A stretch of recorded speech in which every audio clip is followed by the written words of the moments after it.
Well, hello, everybody, and welcome into Texas Longhorn Live number 77. I am Gerald Goodrich, supposed to be joined by Matthew Miller, but it looks like he froze as soon as we hit go live, which is just the luck for today, but that's okay. We will get started with you, and we'll jump in, and Matthew will join us here again in just a few minutes whenever he gets his computer situation taken care of. So busy show for you tonight. We're talking about recruiting needs, what Texas seems to be targeting at each position, to kind of what Texas is going to do with, about 3-4-ish weeks left in the recruiting cycle. Early signing days coming in early December. So what does Texas want to do, need to do heading in? We'll also talk about the keys to beating Georgia. Big game on the horizon for Texas. Going to between the hedges for the first time. So we'll talk about what that is. So we'll close the show out there. We may have a special guest on later. We'll see how that works out. But we're going to start today. What does Texas do with just 3 weeks left until early signing period? So the early signing period starts in December, and the Texas Longhorns have been very active, pushing for commitments, pushing for players that maybe are committed in other places. You see players that are committed to Georgia and Florida with their coaching situation, LSU and Florida with their coaching situations open, and a coach not even in the process of being hired yet. Texas has been leaning on some players that are looking elsewhere with the uncertainty around the coaching situation. And it seems like, Texas seems to be targeting, specific spots and specific key places. One of the spots we're seeing Texas lean in pretty significantly is on the offensive line and in the trenches on both sides, really. You see Texas is targeting committed offensive linemen, committed defensive linemen, committed edges, and some committed linebackers as well, really trying to push to get some of those elite skill players that maybe they were, finished second for in the race earlier in the season or early in the offseason, pushing a bit for those guys to get back in the boat or have a spot for them. Texas has some NIL funds probably that are freed up by some other folks going other places. So being able to reassess, readdress those things again, there's big offensive linemen from LSU that are big defensive linemen, two of them that Texas was targeting that for LSU. One of them flipped already, but there's another one on the board. He's also right in the backyard of LSU. So that's a little iffy, but Texas also looking at offensive linemen out of Florida. Texas also targeting wide receivers there as well. Edges.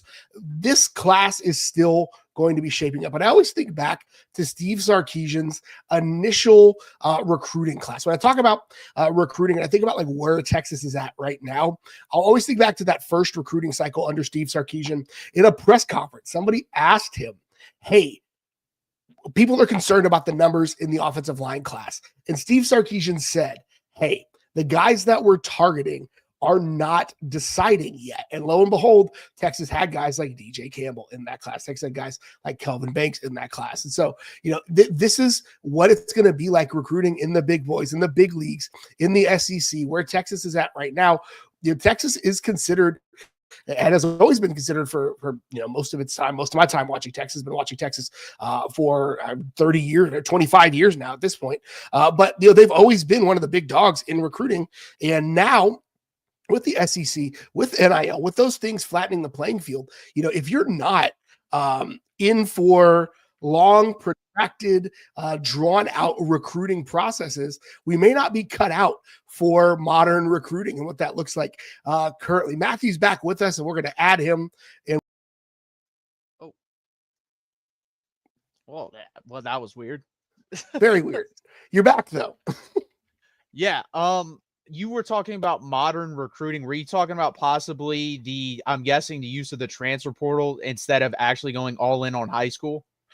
I was just talking about really the long game that you have to play in recruiting, right? Because some of these guys, I was talking about Steve Sarkisian's first class, and the offensive line recruiting came together within 3 or 4 days of National Signing Day. And so we're having to, again, play the long game with that. But I think you're absolutely right about the transfer portal as well. And I think part of why Texas has slow played some of these offensive linemen, specifically, I think, and defensive linemen, is because if you're going to spend NIL funds on a kid who's going to need to play sooner rather than later, somebody with proven track record is probably a better and wiser use of your money. Well, and that's the thing I'm interested in, because we talked about this at the beginning of this cycle of, I think this needs to be a heavy offensive line class similar to the 2022 one. Guys, it hasn't been so Yep. far, and that is the one thing that I'm concerned with, because we have three guys currently. We have John Turntine, Nicholas Robertson, and Max Wright. That is not going to get it done if we're actually focusing in on high school recruiting. But again, this isn't the old days. I don't know if that's the case. This could be, hey, we're going to take these three guys. Two of them are definitely down the road prospects, and we're going to go 2 to 3 heavy transfer portal guys to where they can play right away, along with, I believe John Turntine can compete and play right away if need be. So that's going to be interesting. Plus you have Nick Brooks, who obviously is going to be heavy in rotation next year. But at this point, guys, like, my issue is the guard position. Like, I look, Neto's gone, but Neto will not play it down, in my opinion, next year for the Texas Longhorns. That would shock me at this point. He's been passed over by a lot of people. Like, if we have to go to Neto, something went completely wrong here. Kind of would surprise me with all the turmoil that we've had at the offensive line if Nate Kibble plays for Texas. I think he may transfer. So if you have these guys transferring, you're going to have to go portal, in my opinion. Like, this has to be, in my opinion, when I was talking about it, it was what I said, 5 guys for sure you have to get, whether that's high school and portal. I'm still there. I think it's 5 to 6 guys you're going to have to get, and we're only at 3. So you got to get 2 or 3 more guys, and specifically guys that can play next year, because Max Wright ain't playing next year, and Nicholas Robertson is not playing next year. John Turntine is a maybe. How do you feel about that, Gerald? Do you agree? Yeah, I believe that you only play freshman linemen when you have to, and there's two definitions of have to, right? Either you have to because you don't have the numbers, or you have to because they're undeniable, right? Like Kelvin Banks, you had to play him because he was undeniable. Right? You had to get that guy on the field. But if you don't have to play a freshman offensive lineman, I would prefer that they not. And again, that goes back to, do they go a little bit more portal heavy? Does Kyle Flood go against the trend that we've seen a lot of these, let's just say, like older guard offensive line coaches? You saw it in Oklahoma. Bill Bedenbaugh was another guy who's one of these elite offensive line coaches and is hesitant to embrace the portal offensive line. And part of the issue with that, like, you got to talk out of both sides of your mouth, because most schools that Texas would be wanting to poach offensive linemen from, they're going to be able, you're not going to let your offensive linemen leave in the portal if you really and truly want them, or really and truly can afford them. So, like, you have to be able to play both sides of the game with that. But ultimately, like, this is, Texas can't go into the season next year with this group plus a couple of freshmen and expect to get better and capitalize on probably what's Arch Manning's last year and a lot of these skill players last year. No, that's very true. Are there any other recruiting needs that you see in this class? Is there anything specifically that you see that I'm not seeing? Yeah, I think Texas probably wants to get another defensive, like an interior defensive lineman in this class. They just, whether it was a processing, and again, if you don't know the terminology, if this kid didn't necessarily have a spot in the class anymore, or if it was grades, I'm not sure. But Texas just lost an interior defensive lineman in that class, so they probably want to replace him. There are a couple of 5-star guys that they've been targeting for that. I also wouldn't be shocked to see if Texas tries to pick up another linebacker, maybe a developmental linebacker, just to continue the depth in that room. You don't need a ton of them, but always having the next man up, somebody you can develop. Ty Anthony Smith is a guy who's probably got another 2 years under his belt, so who's going to be the next guy behind him? Anthony Hill is absolutely vapors at the end of the year. So you've got to make sure you bolster that room as well. As far as like high school recruiting, if this was 5 years ago, Texas probably targets another cornerback and another wide receiver. But I wonder if Texas goes the portal route with those guys and gets like a one to 1.5 year rental for those positions. So that's a curiosity I have as well. Yeah, I think quarterback, it's going to seem probably be some like Matthew Caldwell. That'd be my guess. Bring in, backup for next year, because I don't think Trey Owens, I think he's probably gone, because I think KJ Lacey has basically passed him up at this point. So you're going to have Diabell, KJ Lacey, and then Arch Manning. So you might bring in another guy, for a 1-year gap, because do you want KJ Lacey to come in if Arch Manning gets hurt? I don't know. That will be answered over the offseason, or Diabell at that point, because I think Diabell's highly talented and definitely could pass up KJ Lacey. We'll have to see about that. Dylan Berryman, obviously, you guys know, opted out. He's not going to be at Texas, most likely. There's very few scenarios in which I see, or you see anyone that, decommits and then commits again to that school. That's very rare, does not happen at all. So I think it's going to be interesting if that is the case. But I agree with you. I think it's mostly he got pushed out here. I think Texas, didn't really make him a priority. And I think there's probably someone else in the pipeline. LSU, we've seen that. They've sent out a bunch of offers to those guys over there. We'll see if that comes down the pipeline. And then linebackers definitely one, because Anthony Hill's gone. I like Leonga Lafau and Ty Anthony Smith, but no offense to them, I have yet to see any of those guys, pop off at my TV screen and say, yeah, that's the replacement for Anthony Hill. So whether that is in the portal and you get a guy as 1 year, because I do think Tyler Atkinson can be that guy, and I'm confident he's going to stick with Texas. But do you really want Tyler Atkinson to play the Anthony Hill role his freshman year? I personally don't. I kind of want to use him how we used Anthony Hill when you had the guys in front of him who were veterans of, hey, you go get the quarterback, you go run around, cause havoc. Yep, you don't want 100%. That guy to play a specific role on that defense, in my opinion. So, or a specific important role, I should say, of, hey, listen, you're going to lead this defense out there every Saturday. That's not going to be him his freshman year. Sophomore year, I think he's that talented he can be, but I don't want that his freshman year. So if I'd be perfectly fine jumping in the portal and getting a 1 year rental, a stud from somewhere else to, hey, you got 1 year at Texas, go out and lead this defense. I'm fine with that. And go get paid, right? And I think, when you talk about, the LSU kids, there were a couple of, like I think of Lamar Brown, I think is a kid's name, who Texas was in the mix for him late, but ultimately he decided to stay in his backyard and go to LSU. So I wonder, Texas is obviously probably kicking that door. There's a Ryan Anderson or Rodney Anderson, another defensive tackle that's committed. Gurville is committed to Florida. So like there are elite defensive tackles that Texas is targeting there. So I think they probably grab another one of those from the high school ranks. But ultimately, there is part of how you have, especially going into next year, right? Like, I think next year has to be the year for Steve Sarkisian. Like, this is the year that he's building towards and been building towards. This is, this is going to be presumably Arch Manning's last year in Austin. Maybe, likely he's probably not going to stay for next year. But again, he's played the entire process differently than anybody's expected. So he might be here for 2 years, but you have to treat this offseason like this is Arch Manning's last go around in Austin. And this is the year you've been building to. So like, what are the guys that you need to get immediate impact players for? And unfortunately, some of that means that there's less room in the class for high school players. There's less room in the class for those up and coming guys, because you need to get a stud wide receiver or a build around offensive lineman. Again, there are guys from Texas, from the state of Texas, that are on the Florida and LSU starting offensive lines right now that I would love for Texas to drop a bag on and get them into Austin for the next couple of years.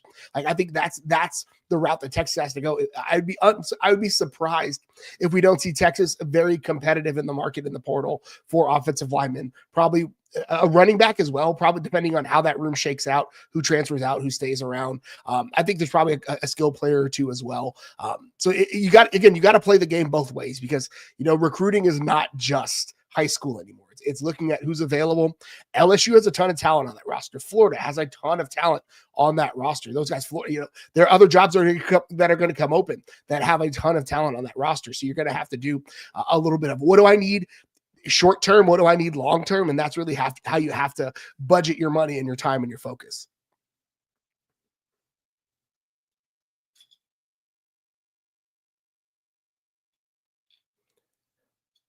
Matthew, still with us?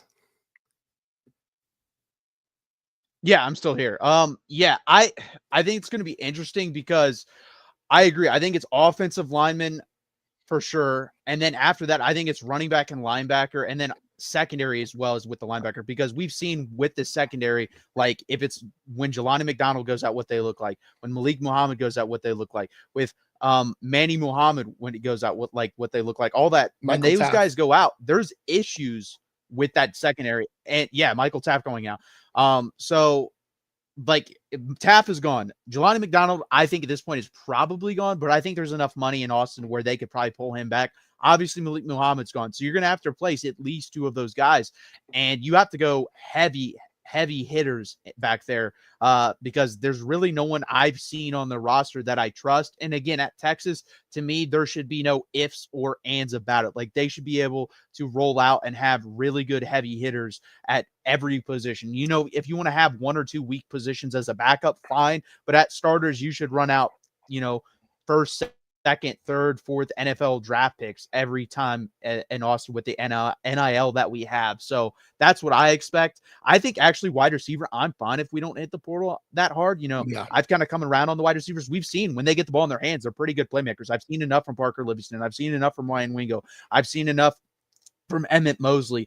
I think there's a chance DeAndre Moore 6th round. So you could have your top 4 wide receivers returning to school, plus these younger guys that are going to get better. So I'm completely fine if they just run it back with this wide receiver core. Maybe a tight end now that you're saying that, because I don't know I'm not impressed with the tight ends on campus currently. So, and I don't know what the next group is. So there are going to be some spots that I think Texas has to prioritize, short-term fixes. And that's part, you've got to get okay. I'm an old person, right? I am old. I am pushing 40. I graduated in the early 2000s from Texas, right? And you've got to get okay with arranged marriages sometimes. And that's still kind of a dirty word in college football. It's still kind of, this guy's kind of a mercenary, and that's okay. Like, that's part of the game now. Just because they're getting paid to be there doesn't mean that they don't want to win, because most of these guys know that if they go to a place like Texas and they're a contributor to winning, then they're going to get a bigger payday down the line. And so they're as bought in as every other guy in a lot of ways, because ultimately they know that being bought into this team is a way to get to where you want to go. No, that's 100% true. And the thing is, I think you can have mercenaries. You can't have a whole team full of them, because we see how that works. Like, there's too much variability with those teams. Yes, I was literally just about to say that. You see the highs of that with Florida State when they're 13-0. And heck, if Jordan Travis doesn't get hurt, that team could definitely win the national championship. And then you see the lows of that of 2-10. And then you see it this year as well, where it's kind of probably going to hit the middle ground of 6-6, 7-5. So you see the whole roller coaster ride. And that is the transfer portal. If you're going to say I'm all transfer portal, you're going to get that roller coaster, where if you go 80% high school recruiting, 85% high school recruiting, and then fill the rest of your roster 10 to 15% of it with guys that are coming in for the paycheck, you can win football that way. That's how you see the Ohio States winning. That's how you see the Alabamas winning. That's how you see the Texas winning. That's how you see the Georgia winning. You also can't go the opposite way, where you just go pure high school recruiting. That's how you get Clemson. So I think Texas has, found that middle ground, and we might have to go, 5% extra portal, because you missed on some of the high school recruiting this year. I mean, and when you talk, like, one of the big things that people always talk about with, like, well, what happens to the culture? What happens to the culture if you bring all these guys in?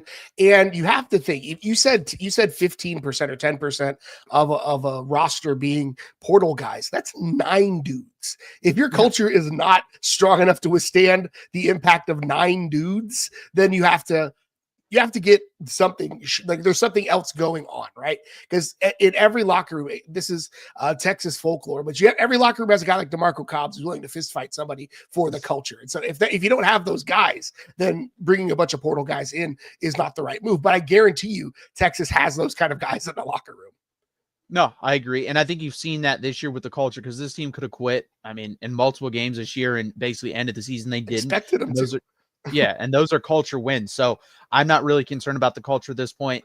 I don't think we have a card of house culture wise, where it just tumbles with a little, puff. Yeah. So I'm not really that worried about it. And let's move over to this real quick. And again, guys, please hit that like button. Please subscribe down below. Keys to beating Georgia.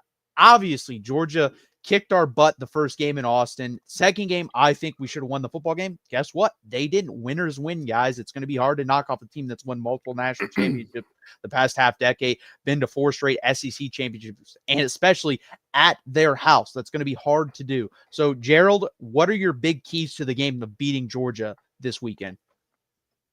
Yeah, I think the first one really is just, get the running game going, and whatever that looks like. And I don't mean the running game in the classic sense, establish the run, but I mean, whatever that looks like, whether it's supplementing it with some outside stuff, supplementing it with some quick passes, but really keeping Georgia, especially on early downs, keeping yourself ahead of the chains to keep Georgia from keying off on you, keeping them guessing. This isn't your, I'll say, older brother's Georgia team, where they're going to have, 10 of these guys drafted into the NFL draft this year. But ultimately, like, this is still Georgia, and they've still got a ton of dudes, and we've seen them. They're coming off a 3-sack performance against Mississippi State.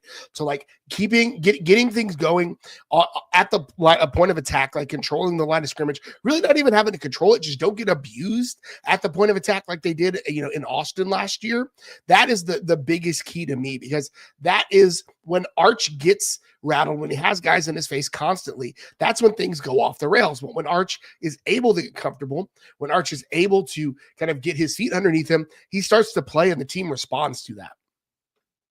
Yeah, I agree with that. And I was on the Georgia show earlier. Those guys are going to be joining us about 10, 15 minutes to break down the game further. But I think you're going to have to run Arch Manning design runs. I don't mean him scrambling 8 to 10 times in this game. If you're not doing that, I don't know what you're saving him up for, because this, to me, this is just as big of a game, if not bigger, than any game we've had on the schedule all year, because this is sending a message to a team that has dominated the SEC basically the past half decade. If you want to be that team, you're going to have to beat that team at some point, and we have yet to do that. We didn't compete really in the first game that much, other than, a couple spots in the third quarter, but first, second, and fourth quarter, they dominated that football game. The first half of last year, we dominated and we still couldn't beat them. So at some point, there's going to become a mental block if we don't actually win one of these games versus Georgia. You're going to see, the kind of mental block that Ryan Day has for whatever reason versus Michigan. I think so that's one key to me. Number two is I need a somewhat big Trey Wisner game. Trey Wisner every once in a while pops off a big game. We saw that versus A&M last year. We saw it versus Oklahoma last year. We saw it versus Oklahoma this year. That's really been his only big game this year is Oklahoma. He popped up, won us that football game. I don't need that production, but can I get 90% of it versus Georgia? If I can get 90% of that type of production from Trey Wisner, I think Texas can win this football game. And then no, go ahead. Can you sell him that Georgia is a rival? Because there is nobody that shows up in rivalry games better than Trey Wisner. That man hates Oklahoma. That man hates Texas A&M. Can we sell him that Georgia is a rival? Because if we do, he's going to go off. The South Dallas is going to come out, and he is going to pop off on somebody. I'm with you. And then can the offensive line, is that what we saw versus Vanderbilt? Is that real?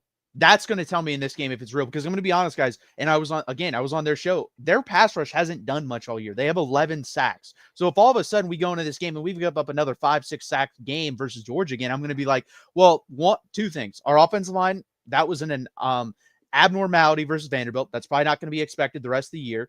And there's something they are doing, because they really weren't that great at rushing the passer last year, and they dominated us 15 sacks in 2 games. That they have something on us. I don't know what it is. I don't know if it's just mano-a-mano. We're better than you. We're going 5 defensive linemen, because that's what they did, 5 down front. You just said one-on-one, we can kick your ass. You can't let that continue. So that's got to stop. And hopefully, again, can we play to that standard of Vanderbilt? The Mississippi State game, we had 26 pressures allowed in that game. Vanderbilt, we had 6 with the new look offensive line. We're going to find out Saturday if that's really what this offensive line is going to look like this whole year. I don't expect 6, because they're really good defensively. But can I get 10 pressures, 12, like that in that area? If we're there, we could win this football game.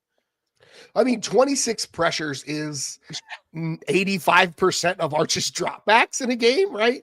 Like, so again, like, and especially with a quarterback like Arch, he's going to be okay with 10-ish pressures, right? Because he's got his feet, he's mobile, he can reset the pocket. The frustration for me with the offensive line, and kind of what you're talking about, Georgia did a lot of like movement and simulated pressures and kind of disguising things that really got in their heads.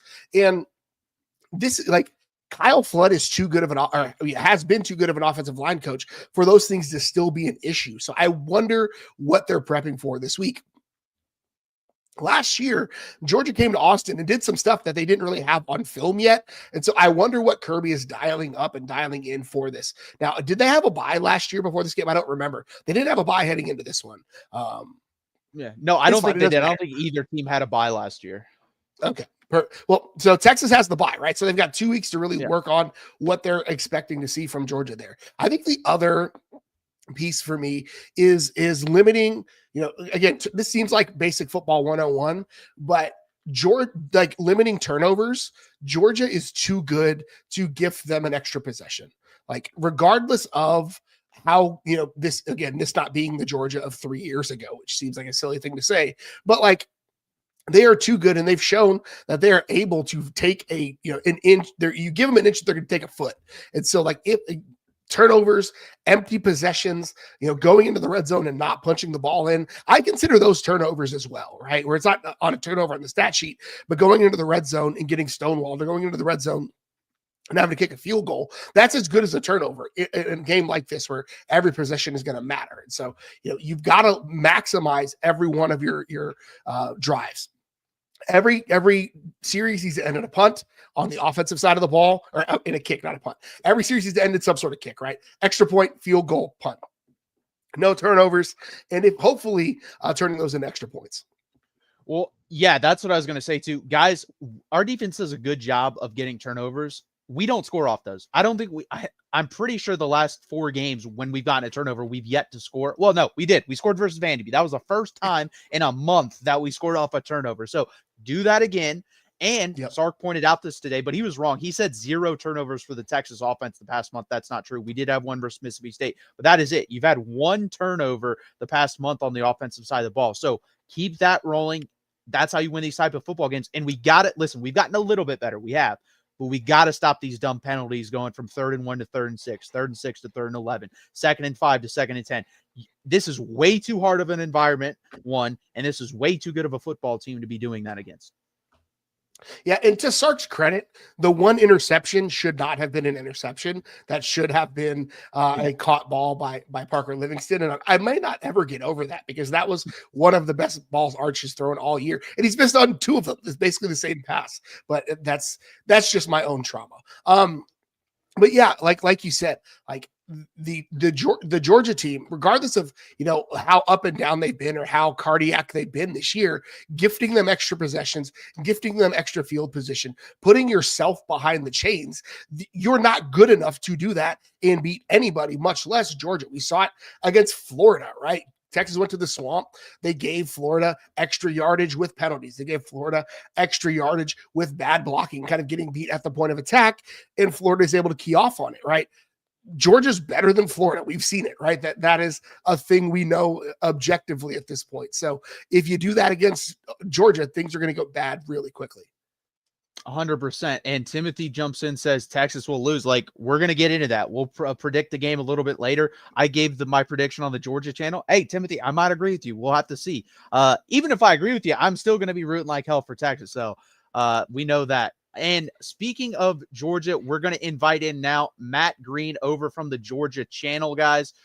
If you haven't checked them out, please go check them out on the Georgia Voice of College Football channel. We really appreciate when you guys check out the other channels here.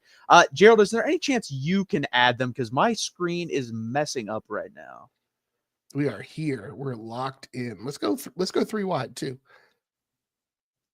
Matthew, you with us? There we go. Yes, sir. I'll be honest, I'm a little embarrassed, feel a little boomer here, because this is the exact angle the frame I was going for when you're on our show, Matthew. But yeah, this is great, guys. I appreciate you guys having me on. Yeah, thank you for joining us. And we just got Bo, so we might, Gerald, I'll let you fix that, because my screen, if I do it, it's literally this big on my screen. I can't see anything. What's up? Here we go. There we go. How y'all doing? What's up, guys? Long time no see. Matt and Matthew. Gerald, how's it going? It's good, my brother. How are you? I'm doing all right, man. I'm doing all right. Yeah, so Gerald, with you guys. A few months ago we did this, right? Yeah, we did. Yeah, what was it? 5 months ago or something like that? It was a while back, man. Yeah, it was over the summer. Here's before we get into the important football stuff, why don't the Falcons play Bijan in key situations? Can I ask that question? Are you as frustrated with that as I am?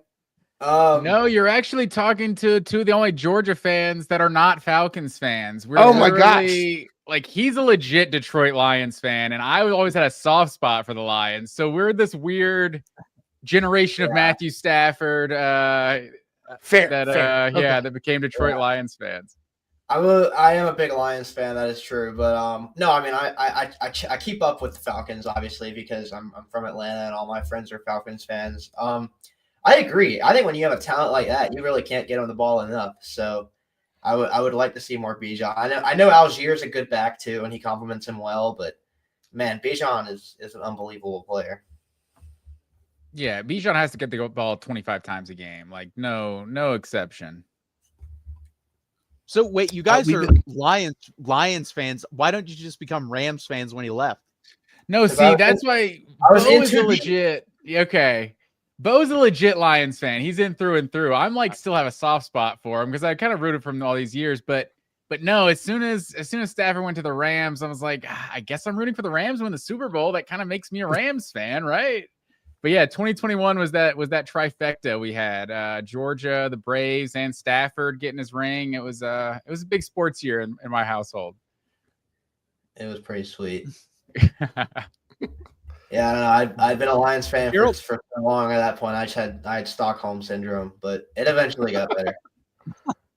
I do feel like I paid my dues, and I should be rooting for a good team now. But no, Rams are solid though. Yeah, I think they could win the Super Bowl this year. They're really good, so you may get another one. But Gerald, I'll let you kick it off with them. I've already asked them a couple questions on their channel, so I'll let you kick it off. Yeah, I think the big question I have is thinking back to last year's games, right, against Georgia. They both looked very different from Texas fan standpoints, where the second one was more competitive. But the Texas offensive line has been an issue, and that was the big advantage that Georgia pressed when they came down to Austin. There's some continuity there from Georgia, but they haven't been as effective this year as I think Georgia fans are nationally we would expect. I think they had 11 sacks on the year, and 3 of them came against Mississippi State. So what is not the issue? I guess the issue is probably the right. Like, why isn't this group of really talented pass rushers and this really talented defense struggling to get to the quarterback, which has been kind of a differentiator for them so far? I think people always look at Georgia's defense and they look and they're like, you've got your Georgia, and you're used to them having, these just crazy dudes that get picked in the first round every year. I mean, Michael Williams and Jalen Walker, y'all don't need any reminder of how good those guys are. Yeah. But this year, I really think it is a talent thing. I just don't think Georgia has the dudes on their defensive line. The interior has been all right. Jordan Hall was putting together a pretty good season against the run before he got injured. Christian Miller has been a reliable guy in the middle for them the whole season. But on the bookends, I just don't think there are any difference makers. And that's been the big thing with them this year is like, they had their biggest loss of the offseason in terms of the transfer portal was Damon Wilson, who is now at Missouri, being a beast. I mean, he's been one of the best pass rushers in the SEC this year. Georgia doesn't have anybody that I think is even close to that level. I mean, you look at it's Gabe Harris out there. It's Elo Madozi, who was an Army transfer who arrived in the late spring window, came over at like the end of April. It's been Quintavious Johnson here and there. So it's like there's just nobody really I think that they trust to line up and just beat a tackle one-on-one. Georgia hasn't been able to get really any pressure this year, sending 4 guys. It's all had to be on blitzes. It's all had to be, them.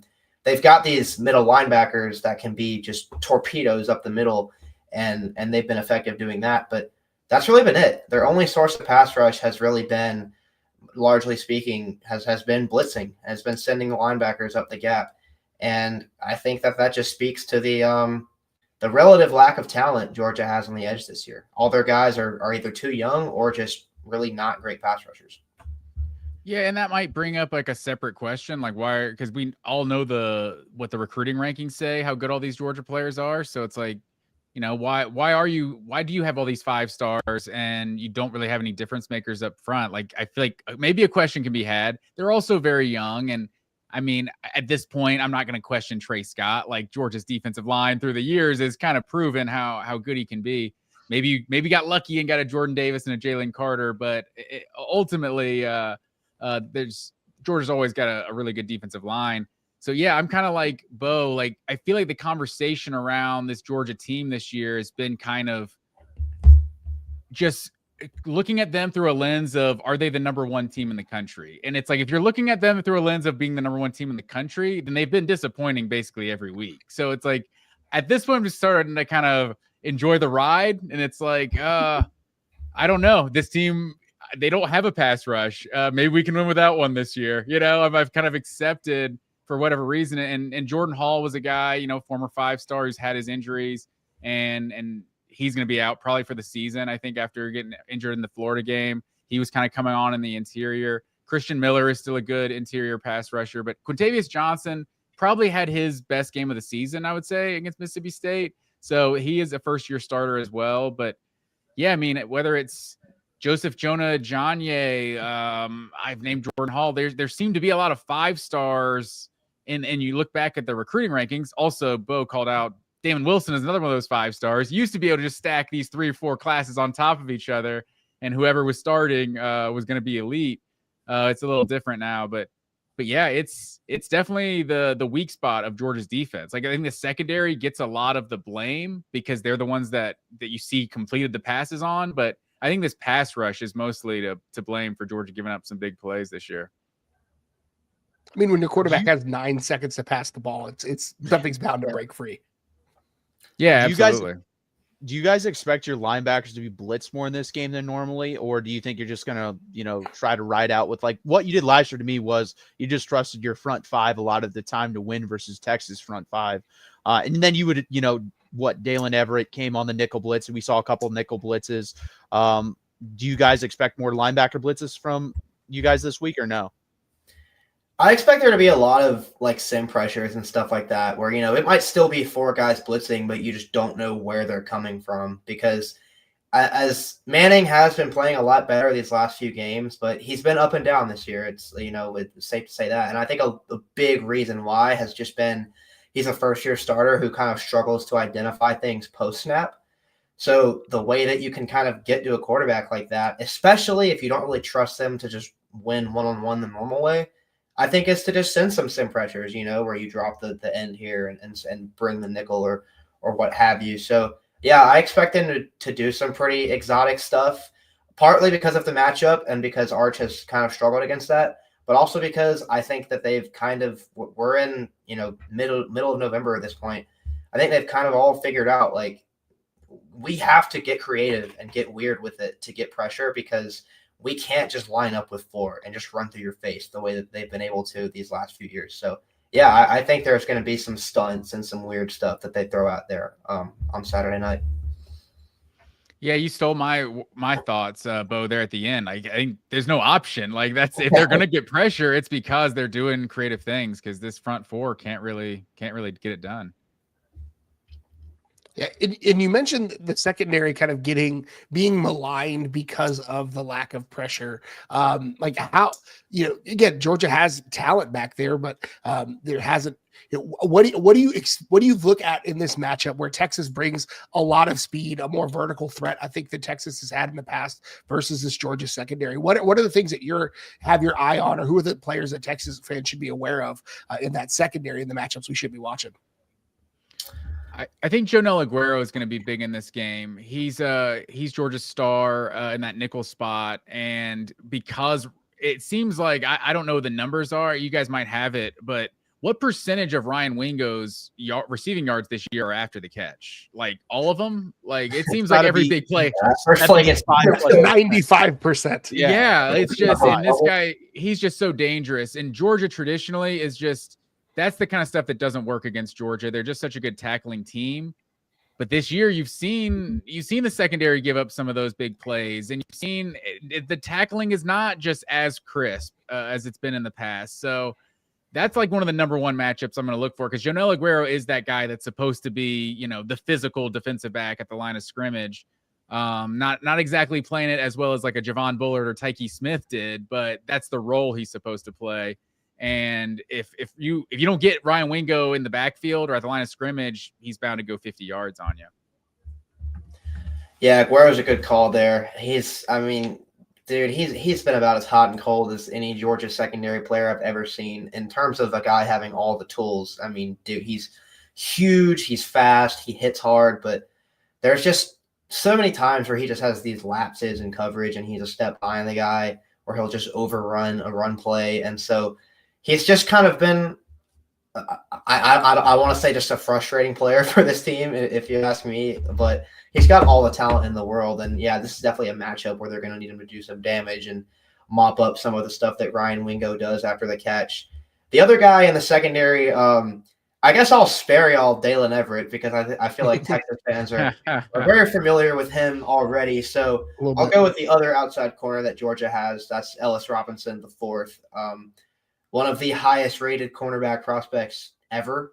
He was a first year starter in this defense. They pulled Daniel Harris out of the lineup to get him in there. Daniel Harris came back in a little bit against Mississippi State last week, which I thought was interesting. But that aside, Robinson is another guy that is figuring it out more and more every week. You can tell. I mean, they recruited him because he just has these unreal ball skills and these great instincts when the ball's in the air. And that does pop up a lot. But also he's had times where he just doesn't look back at the ball and he overplays the guy and he, commits pass interference. So he gets flagged a lot. And I think Texas is going to want to kind of pick on him a little bit early just to see what version of Ellis Robinson you're getting. Because this has been a very hot and cold secondary and they've had some pretty big coverage busts. Like, yes, I agree with Matt.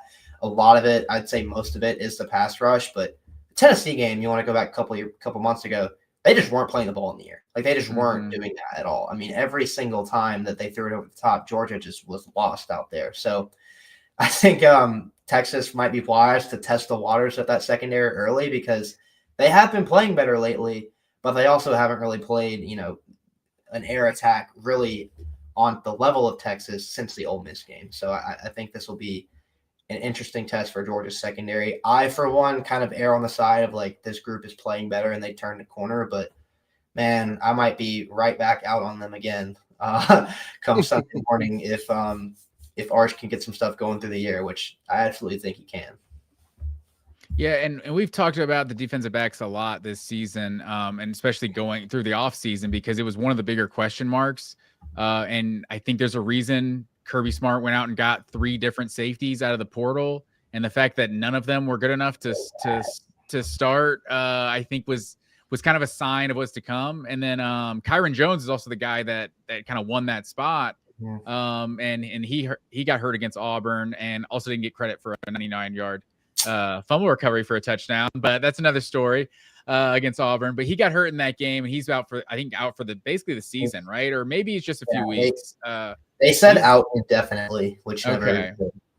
Yeah, and then Ja'Cory Thomas is the guy that comes in after that. So you got 3 safeties, and they're not even cracking the 2 deep at the strong safety spot opposite KJ Bolden. So I think it said in the offseason what Kirby Smart thought of his personnel back there, and they weren't really able to get a difference maker out of the portal. Like Zion Branch played against Florida when KJ Bolden got ejected for targeting, but I think that's the only game I've seen him play other than like garbage time.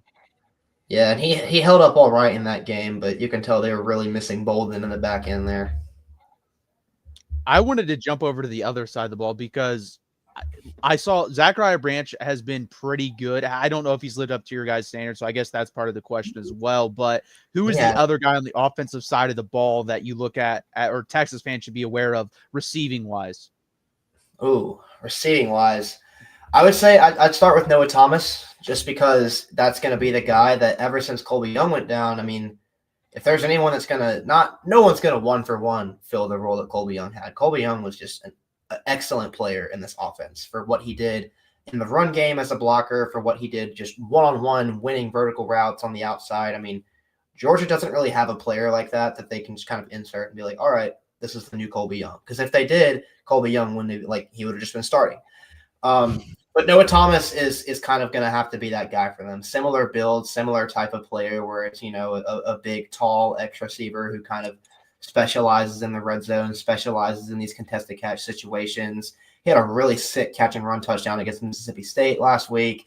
He had a nice touchdown against Florida, made a big play against Auburn. He was probably looking back on it now, the season Branch has been really good for this team, and I think that's kind of gets looked over. But when they got both of those guys out of the portal, it was kind of seen as like a 1A, 1B type of situation almost. I mean, they were expected to each add their own flavor to this offense. They're obviously different players, but Noah Thomas was MIA for the first 2 months of this season, and just now because of the injury, he's getting an opportunity. So I think Georgia, their offense completely just fell off last year after Colby Young got suspended because they just didn't have an outside playmaker.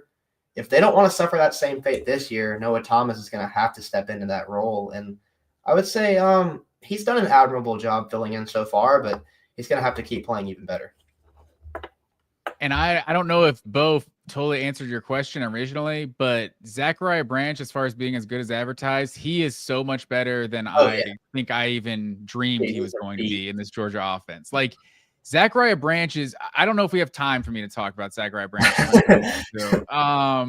He's just what he does for this Georgia offense, just every single big play it seems like this team has in the passing game. It's either to Zachariah Branch or it's Zachariah Branch was a decoy that pulled two defenders and Lawson Lucky's running up the sideline, or London Humphrey's running up the sideline, or Noah Thomas, that touchdown he caught against Florida was a play where two guys go to Zachariah Branch in the flat and it leaves Noah Thomas wide open. Same with one of Lawson Lucky's touchdowns against Ole Miss. Like, it's just amazing what Zachariah Branch does to this offense. We're Georgia fans, so I don't know if you guys, obviously you guys know who these guys are, but I just compared to Isaiah, he's an exact combination of Isaiah McKenzie and Mecole Hardman. Like, he's just merged the two guys. He's got all of it. I think I was definitely downplaying, I think, how good Zachariah Branch was going to be. Like, I looked at his stats at USC last year. I'm like, I don't know. He was a 5-star, I know, but he didn't do that much. Like, he's been incredible for this Georgia offense. And Dylan Bell, I think, can be like one of the best number 3, number 4 receivers in the country. He's just able to do so many things. You just don't want him to be your number 1 target. Like, I think last year he had to be a number 1 target at times, and he's not that guy. But if you can hand it off to him, just get it to him in creative ways. Maybe he throws a pass. I think he threw a touchdown last year at one point, but he threw a touchdown this year as well. He may have. I don't think he has this year. I feel like he's done it like a couple times though. But yeah, so Dylan Bell is just a good gadget guy. And then I think these tight ends are just, I'm blown away by these Georgia tight ends. I think I was so adamant about no one ever being compared to Brock Bowers that I kind of underrated Oscar Delp. Like, Oscar Delp is a baller. So is Lawson Lucky, and you saw Elias Williams, the true freshman, go up and get one against Mississippi State. Like, he's getting more and more playing time these days. Like, I just love what Georgia's able to do with 2-3 tight ends on the field. Like, this, what their offense has been with Oscar Delp and Lawson Lucky. Either they're blocking well or they're just leaking out for a big catch down the sideline. Gunner missed one. Was it against Florida? That could have been like a 50-yard reception for Oscar Delp, but he threw it behind him. But yeah, that's just the way they use all these playmakers in this offense. I feel like has been really fun to watch in recent weeks. Yeah, I think my last question is just about the late game theatrics with the team, right? Like, everybody's got their name for it, right? But ultimately, like, it comes down to like Kirby Smart being able to adjust at halftime and his staff being able to adjust at halftime in pulling these comebacks. Like, what are you seeing that they're doing differently from half to half that is making those adjustments applicable? That's making these comebacks possible. Like, what is the recipe to it? And how does Texas stop it? Because I don't want to see it happen again. Yeah. Oh man, I'll let you take that one, Bo. Yeah, because I don't really know if it's like a schematic thing. I don't know if it's really Georgia's like, going into the locker room at halftime and saying, okay, we need to start we're doing A right now, but we need to start doing B.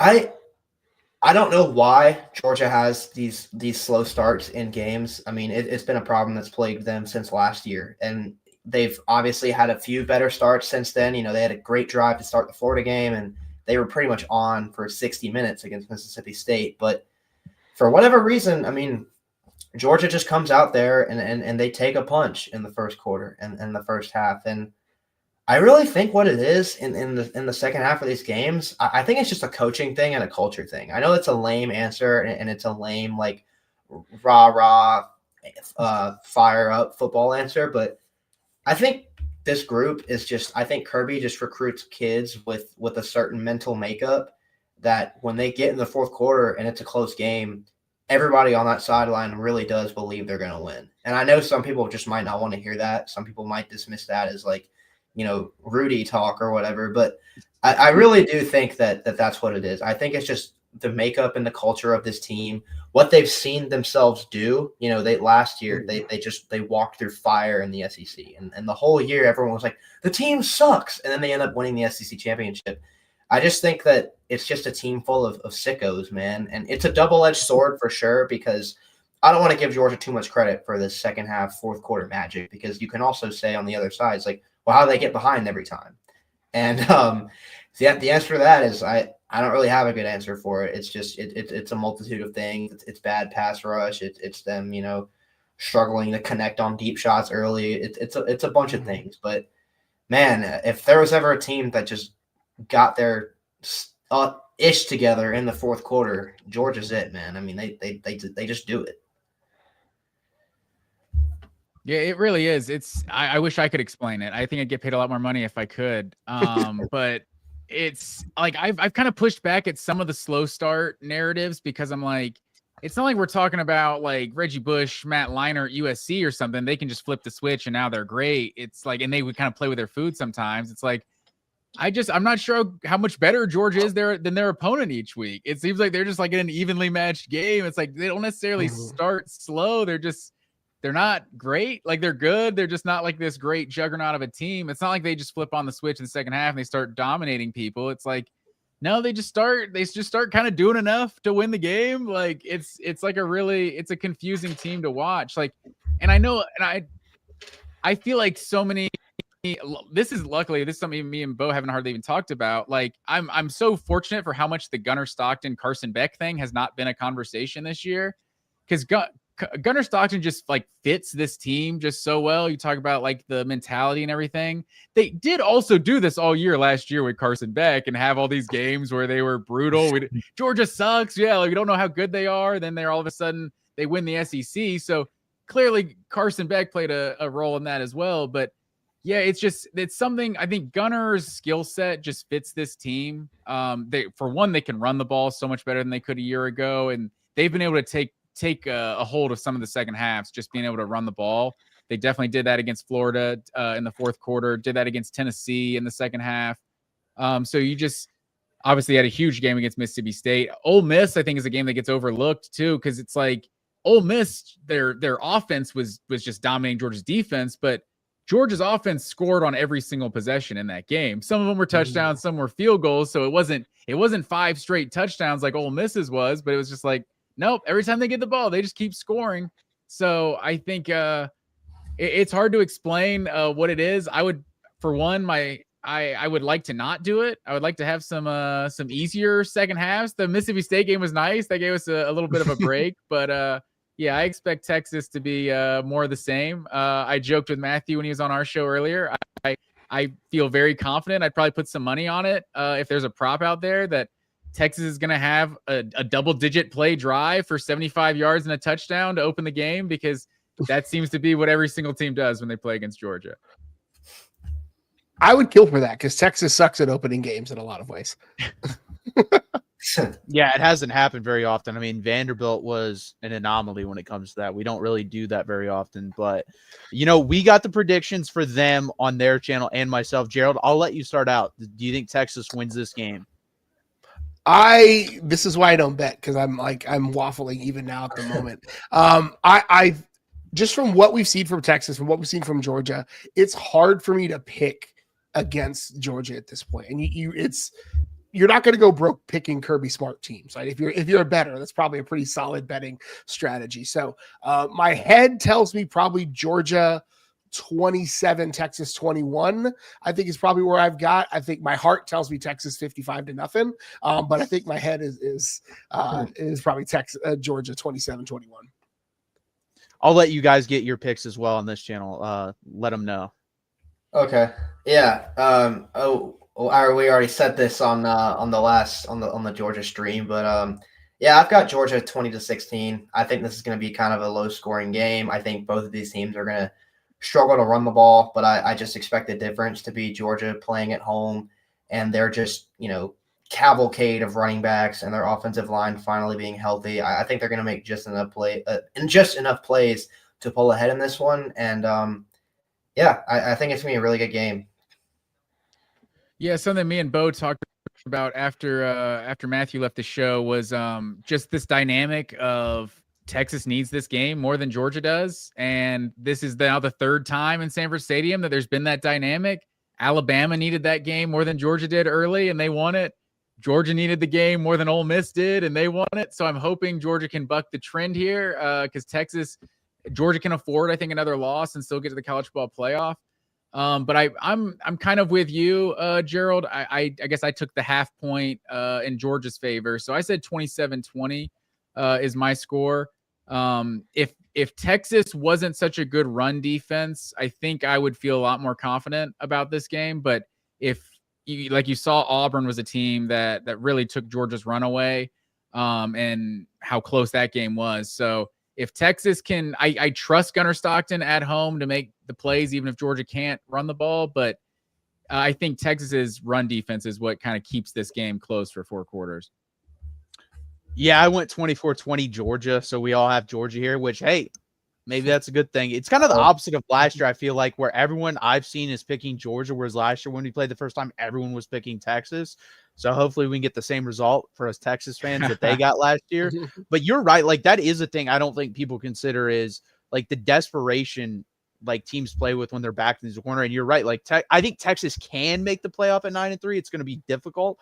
But 10-2, you're going to be in. So they have to win this football game in their minds, and they're not even thinking 9-3. So that is something, if it's a close football game, or, I mean, if they're truly evenly matched 50-50, maybe the desperation does push us over. I don't know, but I'm going to go with Georgia. I think there's too many ifs for me to pick Texas in this football game. So I'm going Georgia 24, Texas 20. I'm not sure how I feel about that. I know College Game Day will put up the graphic. Let's talk about it when everyone agrees. I don't know. Yeah, it's interesting. I feel like there are games where it's kind of like where nobody goes on Yelp to leave good reviews. Nobody's going to post the screenshot when they all pick the same team and that team wins like by 25 points. So that's fair. Yeah. That is true. Yeah, you're 100% right on that. Guys, let us know your Instagram, Twitters, wherever you want to plug. You can plug it right now. Bo, I'll start off with you. Oh yeah, I mean, I guess I don't have much to plug, but go over if you're interested in Georgia football, then you can subscribe to Georgia at the Voice of College Football on YouTube. I've made a couple of videos on there just about I made a video about the history of Georgia's alternate uniforms. I made a video about JT Daniels and Jamie Newman's Georgia career. So there's still stuff in there that you don't have to just be all Georgia ball talk. We're doing some other stuff on there too, and then also, yeah, you can follow me on Twitter, Bo_Underwood_. I tweet sometimes. I need to get better about tweeting. But yeah, I had a tweet yesterday that got 70 likes. It was awesome. So follow me on Twitter. Don't miss it. Yeah, that's all I got.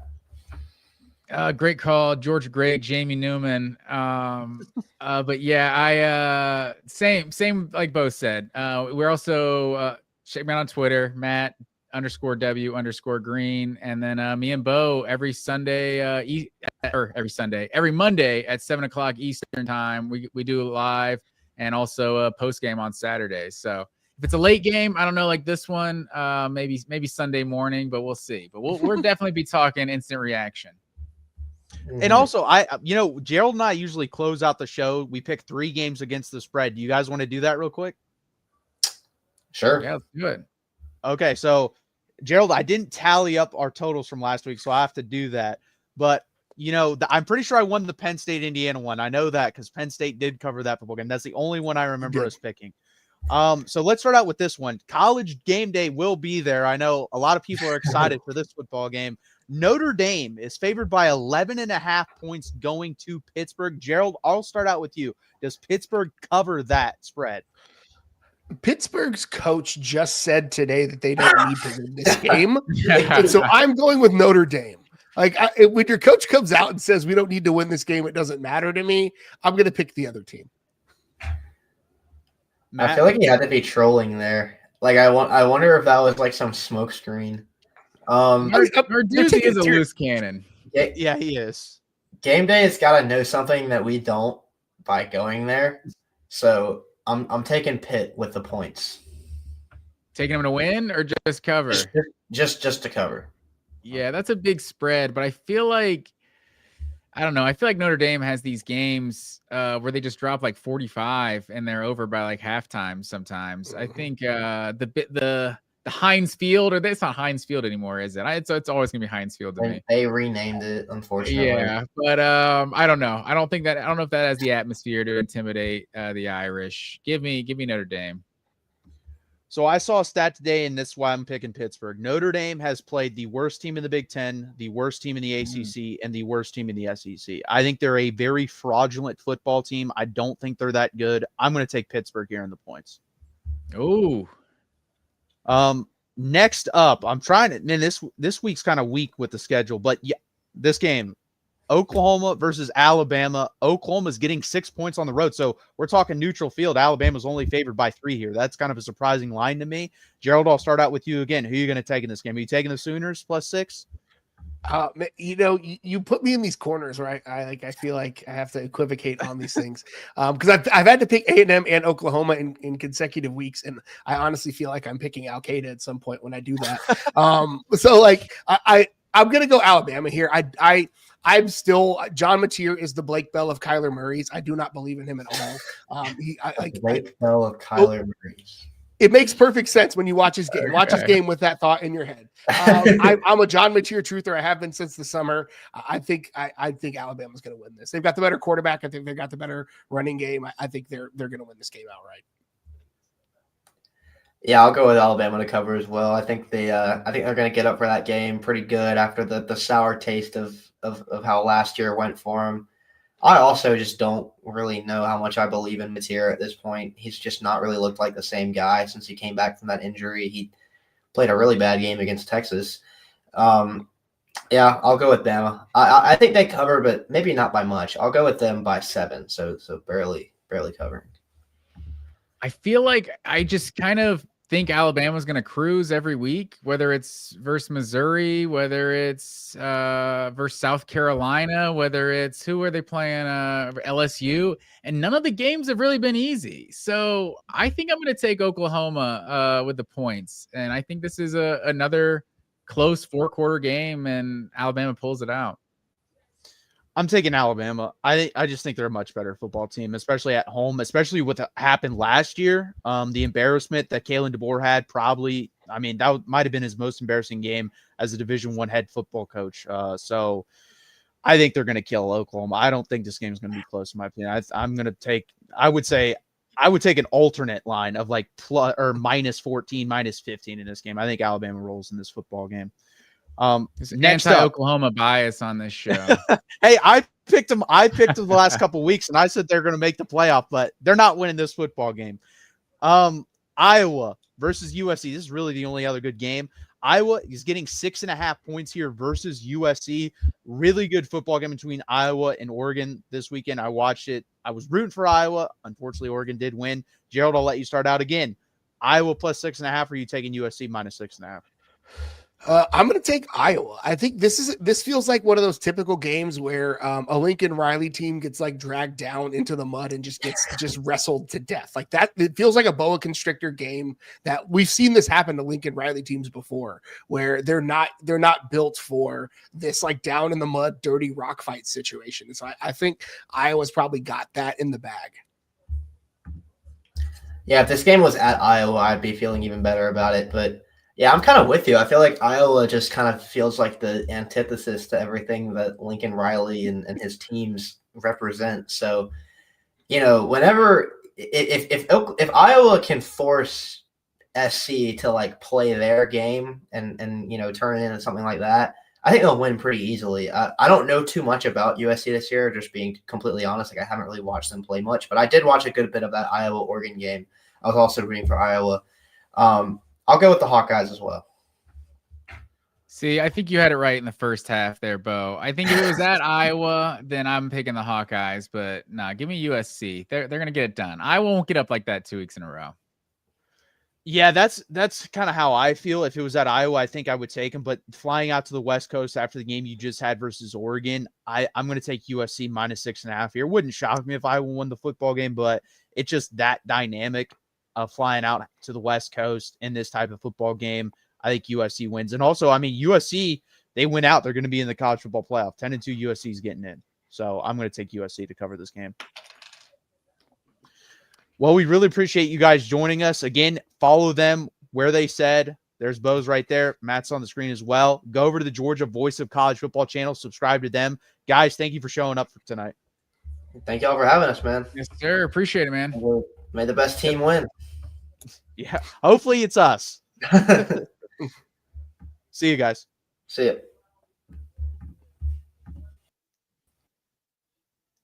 We really appreciate the Georgia guys stopping by tonight. Again, guys, please hit that like button. Please subscribe down below. And as always, you guys can follow us at our Twitters, X, Blue Sky, whatever you want to call it, right there. That is Gerald's right there, his X, Blue Sky, Twitter. Follow him right there, as well as his Longhorn Pod, which is Spotify, Apple, iHeartRadio, wherever you get your podcast, you can find his, as well as the Voice of College Football, whatever team you want to follow there as well. That is my X or Twitter account. It's streaming right there. This video is, so please follow me there if you're watching it. Please hit that like button. Please subscribe down below. This has been the 77th edition of Texas Longhorns Live, and as always, hook 'em. Hook 'em. College football is even more exciting when you've got some action on the line, and the games are even better when you're cashing in. And the Voice of College Football is the place to be to get the greatest value. Start with my picks. 75% against the money line, 58% against the spread, and I've got a 40-plus year track record. 11-0 in the college football playoff for me last year against the money line, 8-3 against the spread. And I'm just the warm-up act. Steve Merrill of Wager Talk is our ace in the hole, show stopper. 7 years with the Voice of College Football, over 30 years in the industry. Steve gives us analysis on all the big games, but you can't miss Steve's weekly under-the-radar pick. 28-12 against the spread the last 3 years.